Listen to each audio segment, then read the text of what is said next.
작년에 타계한 영국의 유명한 사회학자인 에릭 홉스봄이라는 분이 유명한 말을 하셨는데요. 세상은 저절로 좋아지지 않는다라는 유명한 말을 하셨습니다.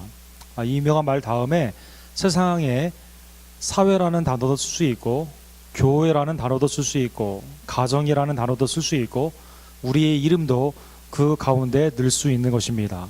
세상은 또는 교회는 나는 저절로 좋아지지 않는다라는 것입니다. 세상이 악한 세대에 있고 수많은 도전과 수많은 미혹들이 있기 때문에 가만히 놔두게 되면 점점 나빠지게 된다라는 것입니다. 이분이 은유적으로 표현한 오늘날 많이 사용되고 있는 boiling frog 신드롬이라는 것이 있습니다.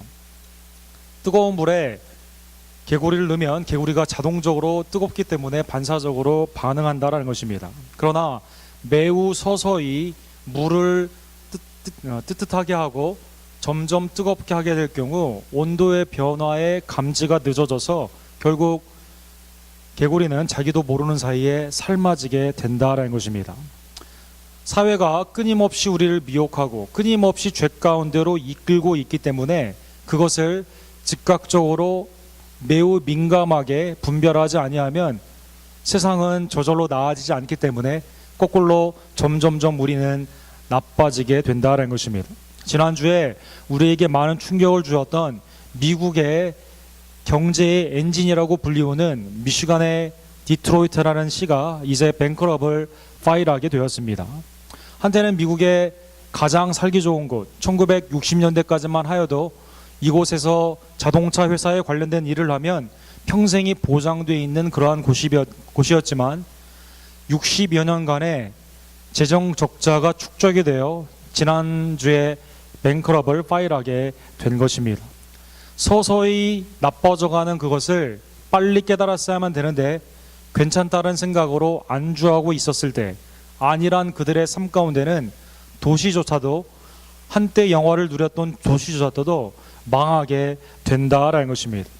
세상이 저절로 좋아지지 않는 것처럼 성도도 가만히 있는다고 해서 성화되는 것이 아닙니다. 주님의 제자로 부름받고 있는 우리들이 저절로 주님의 제자 됨으로 나아가고 있지는 않다라는 것입니다. 주님은 오늘 본문 51절과 52절에 보면 지난주에 말씀에 본 것처럼 별세에 대해 변화상에서 모세와 엘리야와 얘기를 한 후에 실제 별세의 삶으로 예루살렘으로 나아가기를 결심하십니다. 위에 갈릴리 지도에 보시면 갈릴리 지역은 이스라엘의 상단부에 위치하고 있습니다. 그런데 유대 지역은 하반부에 있는데 정치적인 영향으로 사마리아가 중간에 들어가 있습니다. 사마리아는 어떠한 곳입니까? 북이스라엘이 아수르에게 망함으로 말미암아 종교와 인종과 수많은 사람들이 혼합되어 살아가고 있는 유대인들에게 있어서는 돼지라고 불리우고 사마리아인도 유대인들을 매우 싫어하는 그러한 곳이었다라는 것입니다. 그러나 예수님은 예루살렘의 왕으로 입성하시면서 제자들을 먼저 보내신 것처럼 사마리아에게도 복음을 증거하기 위해 먼저 예비할 곳을 구하기 위해 제자들을 보낸 것입니다. 그런데 53절에 보면 사마리아인들은 예수님이 왜 들어오는가에 관한 의도를 오해했습니다. 아마 많은 사람들처럼 그냥 유다 땅으로 가는 길목의 하나로 생각하고 지나가기 위해 들어오신 거구나라고 생각하여 길을 막은 것입니다. 여러분, 한국의 DMZ도 북한과 한국에 있어서 경계를 짓는 철책선이 상당히 긴 철책선이 있습니다. 그런데 한국의 DMZ보다 약 2배 반이나 되는 그러한 담들이 현재 사마리아, 웨스트뱅크라고 불리우는 그곳과 이스라엘이 갈리어져 있는 것입니다. 수천 년간의 대적의 역사가 지금까지도 이렇게 이루어지고 있는 것입니다. 사마리아인들은 당시에 유대인들이 다른 길이 아닌 자기를 길목으로 통과하는 것을 매우 싫어했습니다. 유대인들도 사마리아인과 상종을 하기 싫었기 때문에 멀더라도 킹스웨이라고 불리우는 요단을 돌아가는 그 길로 그들은 선택하였던 것입니다. 그러나 예수님은 사마리아인에도 복음이 필요한 것을 알고 그들에게 직접 가기를 원하셨습니다. 사마리아인들이 예수님이 오는 그 길을 막으니까 야고보와 요한이 매우 화가 났습니다. 오늘 54절에 보면 주님 하늘로부터 불을 내려가지고 저 사람들을 멸하기를 원하시나이까? 라고 묻고 있습니다. 주님 하늘에서 불을 내려서 저 사람들을 멸해 주세요 라고 말한 것이 아니라 마치 자기들이 불을 내려가지고 사람들을 태워 죽일 수 있는 능력과 권위가 있음을 그들은 착각한 것입니다. 아마 9장 초반부에 보면 사람들에게 가서 복음을 증거하고 사람들을 구원하기 위해 병나는 능력, 귀신을 내어쫓는 권위를 부여했는데 그 권위를 잘못 생각하고 있었던 것입니다. 그들의 마음의 소원은 예수님과 같이 구원을 하는 긍휼의 마음이 소원이 아니라 말을 듣지 아니하면 내게 있는 권위로 그 사람을 죽이기 위한 권위로 생각한 것입니다. 그리고 예수님이 그렇게 말을 하면 기뻐하실 걸로 그들은 기대한 것입니다. 오늘날 나의 위에 있는 사람이 어떤 사람과 적대 관계에 있을 때 마치 그 폭력 조직에 있는 사람들이 밑에 사람이 가서 대신 처리해 주는 것처럼 야고보와 요한은 예수님을 반대하는 것처럼 보이는 사마리아인들에게 자기들이 불을 내려가지고 멸망시키기를 원했다라는 것입니다. 예수님은 기뻐하지 아니하셨습니다. 예수님은 매우 불쾌하시며 본문에 보면 꾸짖었다라고 나와 있는 것입니다. 야고보와 요한에 있었던 마음의 정욕의 복수의 그 소원은 야고보서 4장 13절에 나와 있는 것처럼 하나님이 응답하시는 그러한 기도의 바른 간구가 아니다라는 것입니다. 본문을 통해 우리는 참 제자가 되려면 참 제자됨은 마음의 소원으로 나타나는 것을 알 수가 있습니다. 주님이 원하는 긍휼과 구원의 마음의 소원이 있으면서 주님을 따라가야 되지, 내 정욕대로 살기 위해 나의 마음에 들지 않는 사람들은 심판하기 위해 주님을 따라가서는 되지 않는다라는 것입니다. 예수님은 요한복음 4장 우물가에서 사마리아 여인과 대화를 하시고 그를 구원하시고 마을 사람들을 구원하신 후에 다음과 같이 말씀하십니다. 너희는 넉 달이 지나야 추수할 때가 이르겠다고 하지 아니하느냐? 그러나 나는 너희에게 이르노니 너희 눈을 들어 밭을 보라. 희어져 추수하게 되었도다. 즉 사마리아는 심판의 대상이 아닌 구원의 대상으로 희어져 복음을 증거하며 구원해야 되는 그러한 대상이다라고 예수님은 말씀해 주신 것입니다. 베드로후서 3장 9절에도 하나님의 소원은 무엇이냐? 하나님의 소원은 빨리 심판하는 것이 아니라 오래 참으사 아무도 멸망치 아니하고 다 회개에 이르기를 원하신다라고 말씀하셨습니다. 주님을 따른다는 제자의 소원은 마음의 소원이 주님의 소원과 같아야만 되는 것입니다. 주님을 따라가는 그 마음 가운데 있는 간절한 원함이 심판이 아닌 긍휼의, 자비의, 구원의 마음의 소원이 되어야만 되는 것입니다. 우리 언덕교회에 있는 모든 성도님들, 주님을 따르는 제자도로 부름받고 있음을 다시 한번 깨달으시며 나의 마음의 소원이 주님과 같은 사람들을 향한 구원의 마음의 소원이 되기를 간절히 원합니다. 57절과 58절에 이번에는 어떤 사람이 다른 고을에서 예수님에게 어디든지 주님이 가는 그 길을 따르겠다라고 말을 합니다. 참 의도가 좋습니다. 주님을 따르지만 어느 곳이든지 따르겠다는 좋은 의도로 말씀한 것입니다. 그런데 예수님은 58절에 보면 이 사람이 주님을 따를 때 어떠한 기대를 가지고 따라야 되는지 기대에 대해서 말씀해 주십니다. 여우도 굴이 있고 공중의 새도 집이 있으되 인자는 머리 둘 곳이 없도다.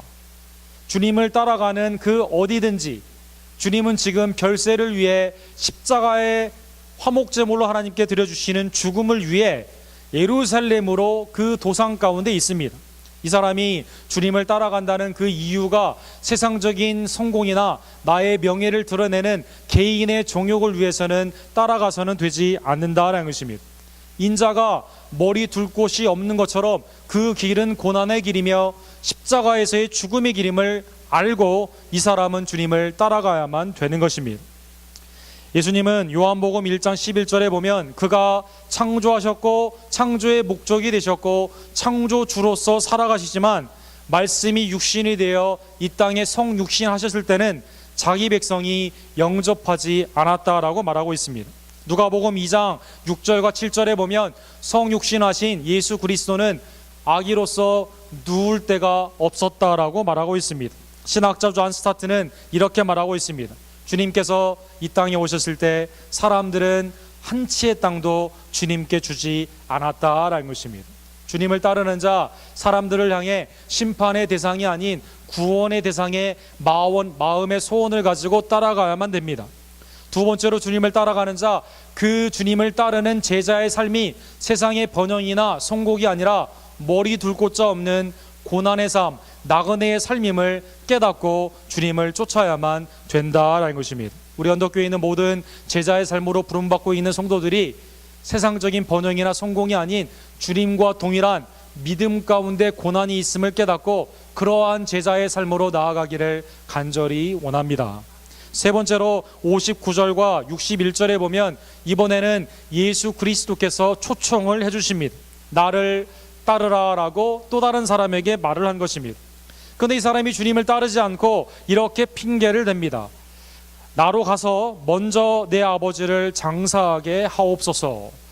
헬라 문법으로 보면 이 사람의 말을 보면 따르지 않기 위한 가장 베스트 익스큐즈를 말하는 어법으로 되어 있습니다. 주님을 따르고 싶지만, 초청해 주신 것은 감사하지만 내가 더 중요한 일이 있다라고 말을 하는 것입니다.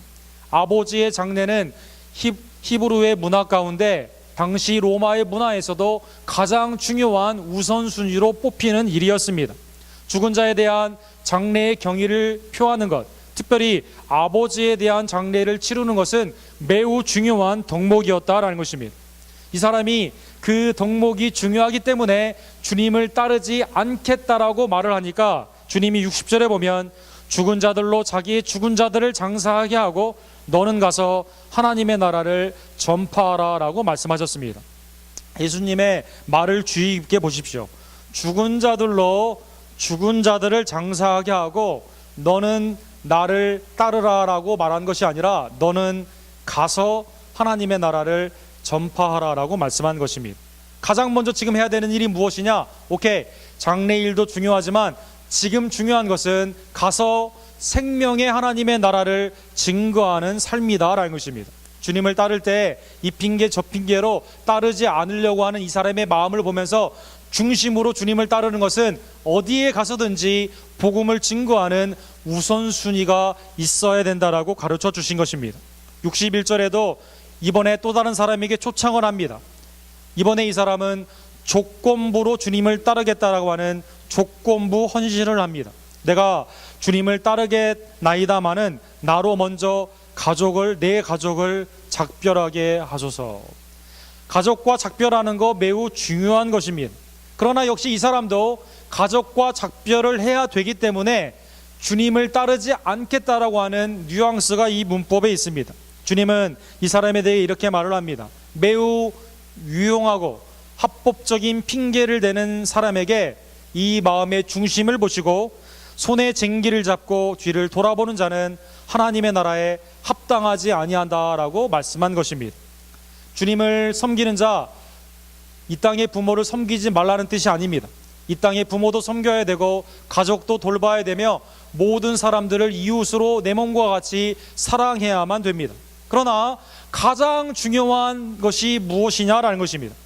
하나님을 마음과 정성과 힘을 다해 사랑하는 것이 제1계명이 되며, 그리고 1계명 가운데 제2계명인 내 이웃도 내 몸과 같이 사랑하는 계명이 그 다음에 나온다라는 것입니다.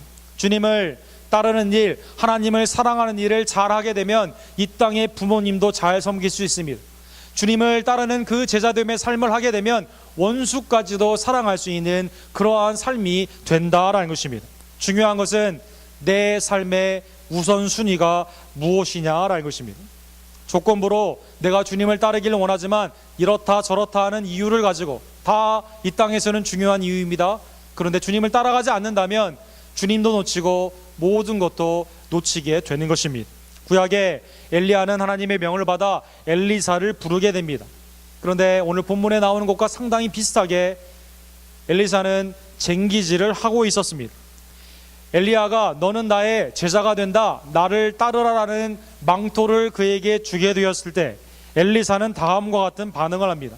엘리사가 그를 떠나 돌아가서 한 겨릿소를 가져다가 잡고 소의 기구를 불살라 그 고기를 삶아 백성에게 주어 먹게 하고 일어나 엘리야를 따르며 수종 들었다라고 말하고 있습니다. 여러분, 여기에 보면 소를 잡아가지고 마을 사람들에게 대접하고 따랐다라는 것도 굉장히 대단한데요, 여기 엘리사의 행위를 보십시오. 어떻게 했습니까? 소를 쟁기질하는 그 기구까지도 다 불살라서 다른 얼터너티브가 없습니다. 다른 초이스가 없습니다. 오직 엘리야를 따르는 일, 하나님의 일을 하는데 자기의 전 삶을 위탁하는 모든 헌신을 그는 하게 된 것입니다. 주님을 따르겠다는 제자도는 마음의 구원에 관한 주님과 같은 소원이 있어야만 됩니다.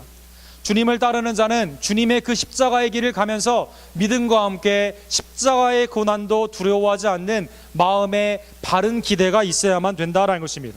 세 번째로, 주님을 따르는 자는 예수 그리스도를 가장 먼저 우선시하는 하나님의 나라와 의를 구하는 삶으로 나아가야만 되는 것입니다. 예수님은 마태복음 6장 33절에 보면 우리의 모든 것을 아시는 그 천부께 기도를 할 때 우리는 가장 먼저 무엇을 간구해야만 됩니까? 너희는 먼저 그의 나라와 그의 의를 구하라.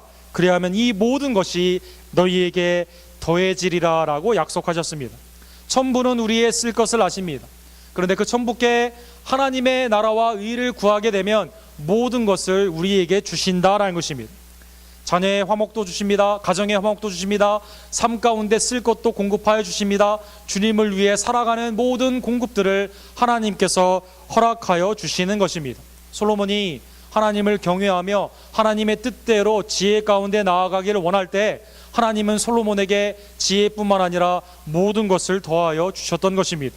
그러나 솔로몬이 하나님을 경외하지 않고 하나님의 지혜 가운데 행하지 않을 때는 하나님은 그에게서 모든 것을 빼앗아 가신 것입니다.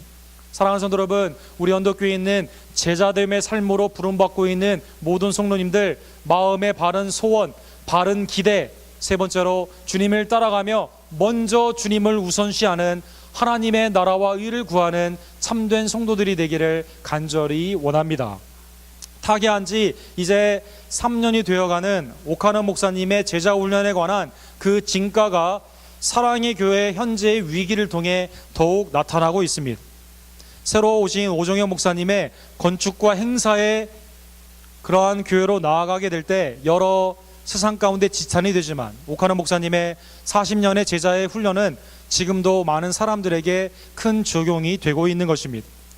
오카노 목사님의 가장 중요한 매일의 질문은 다음의 세 가지였다라고 나와 있습니다. 그는 그의 자서전에서 신실한 주님의 제자가 되기 위해 첫 번째로 나는 오늘 예수님을 이용해서 세상적인 목적을 이루려 하고 있지는 않은가 회개의 기도를 했다고 합니다.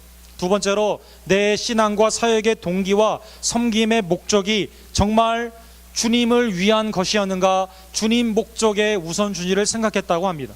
세 번째로 나는 오늘 예수님의 제자로서 가장 먼저 주님을 위해 무엇을 해야만 되는가 삶의 순위를 그는 점검했다라고 하고 있습니다. 개인은, 성도는 저절로 좋아지는 것이 아닙니다. 이 땅의 악하고 음란한 세대에 살아가는 우리들은 심지어 한때 영화가 있었던 대도시도 몰락하는 것과 같이 성도와 교회는 저절로 좋아지는 것이 아니다라는 것입니다. 주님의 제자로 부름받고 있을 때 가만히 있다고 제자가 되는 것이 아니라 나는 지금 마음에 바른 소원이 있는가? 나는 지금 마음에 바른 기대를 가지고 고난도 두려워하지 않고 나아가고 있는가? 나는 지금 내 삶의 최우선의 순위로 주님을 믿고 하나님의 나라를 위해 살아가고 있는가를 매일 고민하여 순종하며 나아갈 때만 주님의 신실한 제자가 되는 것입니다. 하나님은 여러분과 저를 하나님의 형상과 모양으로 창조하셨습니다. 그런데 로마서 8장 29절에 보면 한 걸음 더 나아가 아들의 형상을 본받기 위해 우리를 구원하셨다라고 말씀하고 있습니다. 하나님이 미리 하신 자들을 또한 그 아들의 형상을 본받기 위하여 미리 정하셨으니 이는 그로 많은 형제 중에서 맏아들이 되게 하려 하심이라. 사랑하는 성도 여러분, 우리의 구원의 궁극적인 목적은 모든 것이 합하여 선을 이루며 하나님이 여러분과 저를 인도하시는 최종 목적지는 예수 그리스도의 형상이다라는 것입니다. 예수님의 형상은 무엇으로 나타나게 됩니까? 내가 그리스도와 같은 마음의 소원이 있는가로 나타난다라는 것입니다. 나는 주님과 동행하며 고난까지도 두려워하지 않는 삶의 길로 나타난다라는 것입니다. 내 삶의 가장 우선순위가 하나님의 나라와 그 구원의 목적을 향해 나아가느냐로 아들의 형상이 회복되어지는 것입니다. 갈라디아서 6장 17절에 보면 이러한 생애를 살았던 바울 사도는 그의 생애 가운데 수많은 반대자들에게 딱 이 말씀을 합니다. 이후로 누구든지 나를 괴롭게 하지 말라. 내가 내 몸에 예수의 흔적을 지니고 있노라. 예수님과 같은 마음을 품었던, 같은 기대를 가졌던, 같은 순위를 가졌던 바울 사도의 삶을 뒤돌아보며 갈라디아 교회의 율법주의자들, 수많은 그를 비판하는 사람들에게 나를 괴롭게 하지 말라, 나는 예수님의 흔적을 가졌노라라고 선포한 것입니다. 우리 언덕교회에 있는 모든 성도 여러분, 여러분과 제가 주님 안에서 같은 마음을 품고 같은 기대를 가지고 같은 최우선순위를 하며 제자도의 삶을 나아갈 때 세상의 수많은 사람들이, 사탄 원수들이 우리를 괴롭게 한다 하더라도 그리스도의 흔적이 여기 있노라라고 담대히 말을 하는 그리스도와 같은 주님의 참된 제자가 되기를 간절히 원합니다. 지난 목요일은 넬슨 만델라의 95세 생신이 되는 날이었습니다. 유엔이 몇 년 전에 이 날을 넬슨 만델라 데이로 선포하며 인권의 회복을 위해서, 그리고 세계의 평화를 위해서 유엔이 기념으로 이 날을 정하고 있습니다. 그는 몇 년 전에 감리교 큰 집회를 통해서 감리교 신자인 넬슨 만델라는 사람들이 어떻게 그렇게 위대한 일을 했습니까? 아파테이드, 그 남아프리카 공화국의 흑백의 그 갈등 가운데 어떻게 목숨을 내놓고 살았습니까? 어떻게 대통령이 되었을 때 당신을 무기징역으로 처형했던 많은 사람들 앞에 용서로 그들을 융합할 수 있었습니까? 수많은 질문들을 그에게 했을 때 그는 이렇게 말했다고 합니다. 나는 대단한 인간이 아닙니다. 단지 주님을 닮기 위해 노력하는 한 노인일 뿐입니다 라고 고백한 것입니다. 95세의 생애 동안에 신실히 그리스도를 닮기 위해 수많은 사람들, 심판의 대상으로, 정죄의 대상으로 삼을 수 있었지만 구원과 사랑의 대상으로 삼고 고난까지도 그리스도와 함께 달게 받고, 그리고 하나님의 우선순위로 나아갔던 한 성도의 삶을, 그리고 그의 고백을 통해서 우리는 그리스도의 흔적을 발견할 수 있는 것입니다. 46664, 그에게 종신형을 선도하였던 죄수의 넘버였지만 이것이 곧 인류의 회복이며 평화의 상징이 되는 그러한 넘버가 된 것입니다. 사랑하는 성도 여러분, 우리 교회에 그리스도의 흔적이 넘치기를 간절히 원합니다. 주님의 제자는 저절로 되는 것이 아닙니다. 주님과 같은 마음의 소원을 가지고 고난이라도 그 기대를 가지고 주님과 동행하며, 그리고 주님을 위해 최우선적으로 살아갈 때 주님의 흔적이 그리스도의 제자된 우리 가운데 나타나게 되는 것입니다. 언덕교회에 있는 모든 성도님들 한 분 한 분이 그리스도의 이 아름다운 흔적으로 세상을 살리며 세상 가운데 희망이 되며, 그리고 주님 안에 주시는 평강으로 영생의 축복을 누리며 살아가는 주님의 참된 제자들이 되기를 주님의 이름으로 간절히 축원합니다. 기도하겠습니다. 사랑의 하나님 아버지, 감사합니다. 주님, 우리에게 세상을 향해서 긍휼과 자비의 눈을 가지는 복된 소원을 허락하여 주시옵소서. 주님과 연합하여 신앙생활 할 때 세상의 성공이 아닌 세상의 고난까지도 기대하며 기쁨으로 고난을 감내하는 참된 제자로 우리를 삼아 주시옵소서. 하나님의 나라와 의를 구하며 하나님의 영광을 위해 먼저 살아가는 내 우선이 아닌 그리스도 우선 중심의 십자가 중심의 삶으로 우리를 인도하여 주시옵소서. 그러므로 말미암아 우리 안에 그리스도의 흔적이 나타나고 세상의 구원의 소망이 되며, 그리고 그리스도를 통해서 하나님께 영광을 돌리는 참된 빛과 소금의 제자도가 나타날 수 있도록 주님, 우리 언덕교회 성도님들을 축복하여 주시옵소서. 예수 그리스도의 이름으로 간절히 기도드립니다. 아멘.